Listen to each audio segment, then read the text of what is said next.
সরকার পরিবর্তনের ৫ মাসে বদলায়নি কিছুই, সবখানে রয়ে গেছে আগের ভূত। জুলাই শহীদ দিবসের এক আলোচনায় এমন মন্তব্য করেন স্থানীয় সরকার মন্ত্রী ও বিএনপি মহাসচিব মির্জা ফখরুল ইসলাম আলমগীর। বলেন, তারেক রহমান ছাড়া কারো মধ্যেই পরিবর্তনের মানসিকতা নেই। নিজেদের জুলাই যোদ্ধা দাবি করে ঘুষ খাচ্ছেন অনেকেই। এমন অবস্থার পরিবর্তন হলেই মিলবে জুলাইয়ের সফলতা। জুলাই গণ অভ্যুত্থানে রাজনৈতিক পট পরিবর্তনের পর ত্রয়োদশ জাতীয় সংসদ নির্বাচনের মাধ্যমে আসে নতুন সরকার। ফেব্রুয়ারির পর পেরিয়েছে বিএনপি সরকারের ৫ মাস। এই সময়ে কতটুকু পরিবর্তন এলো দেশে? রাজধানীর ডিএফপি অডিটোরিয়ামে জুলাই শহীদ দিবসের আলোচনায় উঠে আসে পরিবর্তনের নানা প্রসঙ্গ। অতীতে মুক্তিযুদ্ধ নিয়ে ব্যবসা করেছে অনেকে। জুলাই নিয়ে যাতে কেউ ব্যবসা করতে না পারে সেদিকে সবাইকে সতর্ক থাকার আহ্বান জানান তথ্য ও সম্প্রচার মন্ত্রী। দুর্দান্ত সব ফিচার নিয়ে এলো ক্যাপ্টেন ভিক্টর বাইক। এতে রয়েছে শক্তিশালী রিচার্জেবল ব্যাটারি, ব্লুটুথ এবং এক্সাইটিং মিউজিক।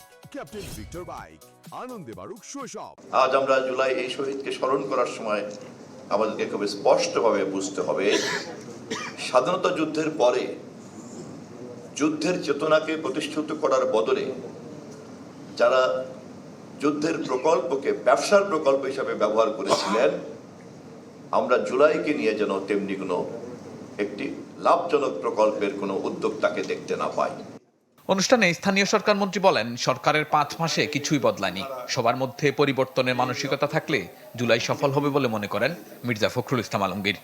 কথাগুলো বলছি অনেক কষ্টে।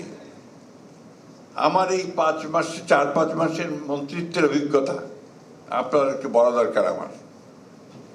আমি দেখছি যে কিছুই বদলায়নি। একইভাবে আপনার যারা ঘুষ খেত তারা ঘুষ খাওয়ার ফন্দি বিক্রি করছে। একইভাবে যারা আটকে দিত ভালো একটা কাজকে আটকে দিচ্ছে।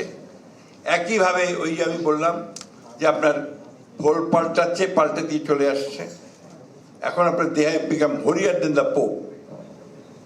ওরাই এখন অনেক বেশি আপনার জুলাই যোদ্ধা হয়ে গেছে। গণ অভ্যুত্থানের কাঙ্ক্ষিত লক্ষ্য অর্জনে ঐক্যবদ্ধভাবে কাজ করার আহ্বান জানান বক্তারা। এটা একটা দেশের, একটা জাতির ক্ষত।